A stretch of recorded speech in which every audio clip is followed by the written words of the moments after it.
అన్ఎడ్యుకేటెడ్స్ తో నేను కొద్దిగా డిస్కషన్ కష్టమైంది తమ్ముడు. అవునా? అన్ఎడ్యుకేటెడ్ అంటే మరి ఎలా ఇచ్చారు బ్యాంక్ లో జాబ్ క్యాషియర్? అదే లెక్క పెట్టడమే కదా, 1 2 3 అంతే కదా. ఇప్పుడు మీ ఇద్దరులో యంగ్ ఎవరు? నేనే. 100%? ఏ విధంగా చూసుకో కావాలంటే. ఏంటిది? ఏంటి చేయి చూపిస్తున్నా? ఏంటి ఇంట్లో అన్ని ఉన్నాయి. ఏంటి ఏమున్నాయి? రేఖలు ఉన్నాయి, రేఖల్ని బట్టి అవన్నీ. రేఖలు బట్టి చెప్పొచ్చా ఏజ్ ఎంతో?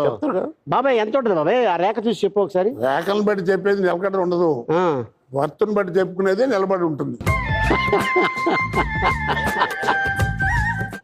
ఎక్కడ ఉంటుందో చెప్పొచ్చు కదా, నేను వెళ్ళొస్తా. ఎక్కడికి? అదే తెలుసుకుని వస్తా. నన్ను ఇడిచి నువ్వు ఎక్కడికి వెళ్తావు? నేను లేకపోతే నువ్వు లేవు. నేను సినిమాలో వాడిని తనటం, సారీ వాడు అంటున్నాను, అనొచ్చని నాకు కూడా తెలుసు. నువ్వు వాడవుతావని 10 మంది ముందు బాగున్నాను. వాడి గురించి చెప్పుకోకుండా నీ గురించి ఎందుకు చెప్పుకుంటున్నావు? ఇట్లా ఎదుగు ఇట్టండి దరిద్రపు మాటలు మారతాడు. కంట్రోల్ ఎవరి టంగ్ నా చెప్తున్నాను. కంట్రోల్లో ఉండబట్టి ఈ మాత్రం ఉంది, లేకపోతే నీ మొహన్ పడేది.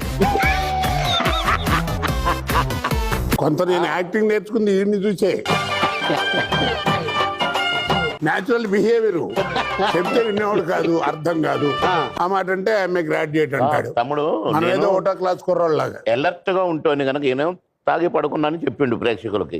సరే మేము ఫ్రెష్ గా ఉన్నాము, రాజమండ్రి పొద్దున్నే షూటింగ్, అందుకని లేపిన. అది తప్ప తమ్ముడు. ఒకసారి అయింది, ఒకసారి నేను వీడు బ్రహ్మానందం గారు మరి ఇట్లాంటి చోట గారే అనాలి. నువ్వంటే ఏదో ఎరా అంటున్నాను కానీ లేకపోతే నిన్ను కూడా బాగా తిట్టేవాడిని.